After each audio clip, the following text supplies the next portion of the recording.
it was like such a miracle.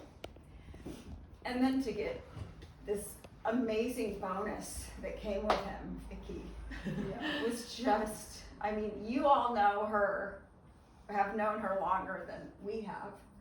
And I just am grateful every day. We had 5.5 years with her. I mean, Stefano said it all, Keith said it all. You all, I'm sure, have some older stories that are going to be amazing to hear.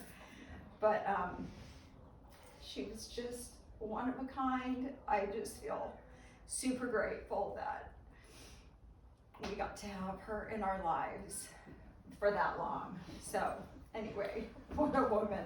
If I could just be a little bit more like that, like not care what people thought, dance, you know, like do my own dance performance, like I want to go there. Anyway.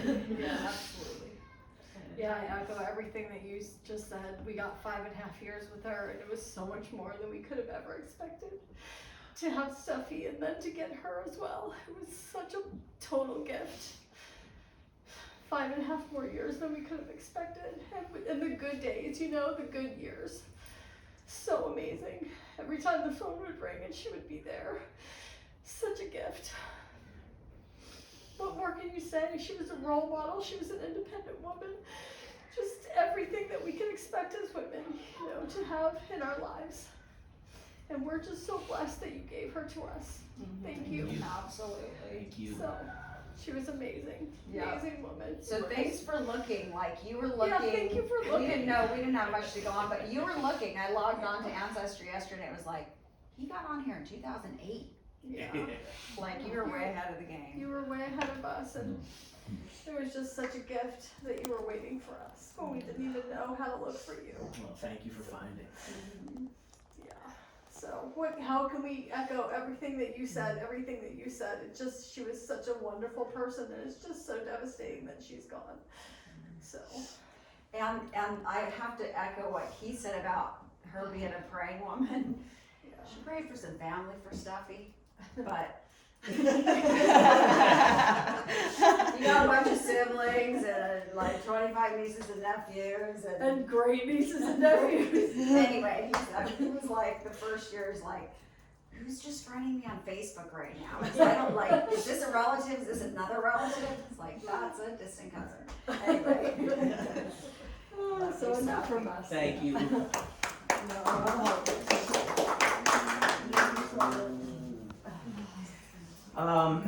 Okay, well, I think, Jason, do you want to get up and tell our story real quick? Because Jason's I'm gonna have my boy Jason. Jason here has known my mother since we were little kids, 16 when he came into my life.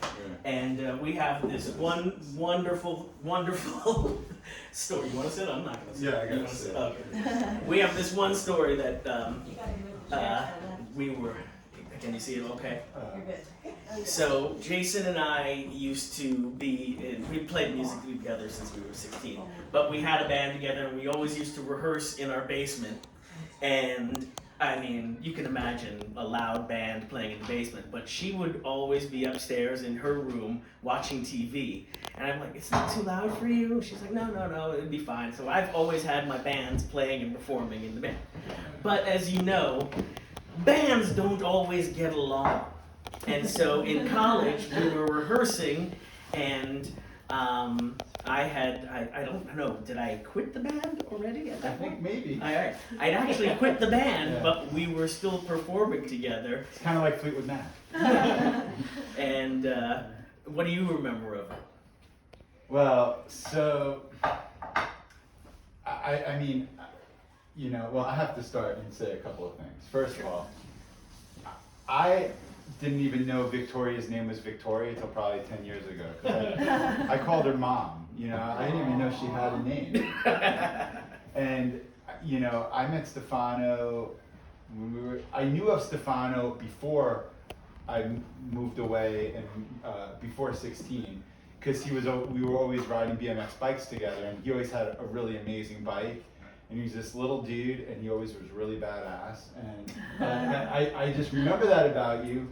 And then I went away, and I came back a few years later. That's another story. I can't talk about it. It's the whole FBI thing.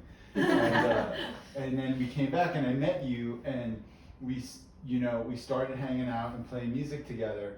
And I go to his house, and he's got this experience was always. This is a guy that his room had a bed on it, so there was no bed. It was just a mattress on the floor, right? Yeah. And there was a TV. Everything was really low down. His record players. So we'd get in his bed together and hang out and listen to music and cuddle, but everything was on the bed. And I'd walk in his house, and it's his mom and his grandma and his aunt, and to get to the downstairs rehearsal area, I had to go through the kitchen. Every time I go through the kitchen, they were frying fried chicken, hanging out smoking cigarettes and drinking beer. Schlitz. No, it was the Schaefer. Oh my God, And I'd go into the refrigerator, like I was that kid. I was like that guy. I'm like, hey, what's up? I'm going right to the fridge, open the door. It's like it was my house. I just felt like home and family. I came from a very interesting, complex situation. And I saw this family of 3 women in Stefano. And it was something so special about it. There was something so special about how your mom was always so unconditionally supportive. I mean, it was just amazing. Everything that you always did, she was always just, we were kind of latchkey kids, doing our thing, but you had such freedom and such support, and I was always slightly bewildered by that, coming from crazy that I came from. So back to your thing, we were rehearsing. I guess we might have broken up at the time. We got into a fight. I think we were pushing each other, and it got upstairs, and then it got to the door. You remember, it was by the door. So we were by the garage door. No, not the garage door. No? The front door. Oh, really? And I was cursing, and I was saying a lot of the F word. It's one of my favorite words.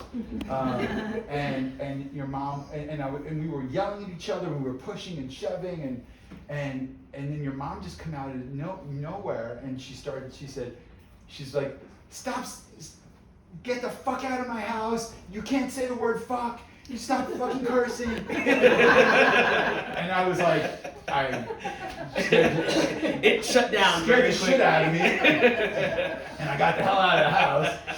I think we all got out. We were like, "Oh, okay, let's get out of here." But she was such, I mean, this is a woman, that of course has known, as long as I've known you, I've known her. There's really no separation here. It was just one thing. She followed you out. She was at every show. I think my mom and my stepfather, or maybe my biological father, maybe they've seen one show I did. Your mom was at every show. I mean, it was like, She came to your shows too.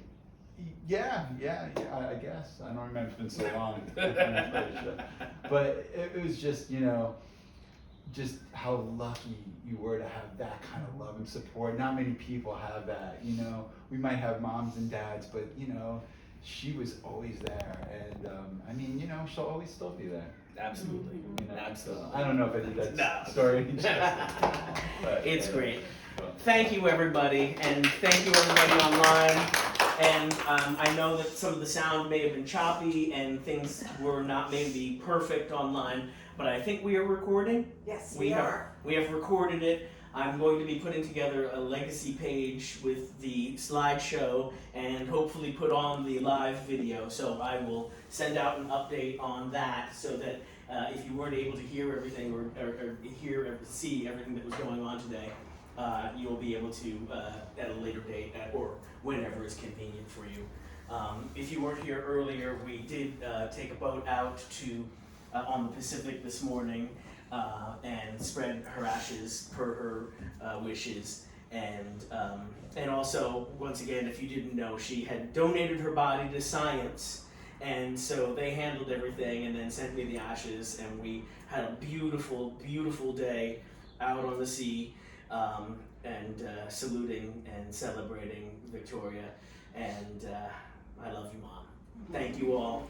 And I'll be in touch with everybody. Thank you so much, and thank you guys again.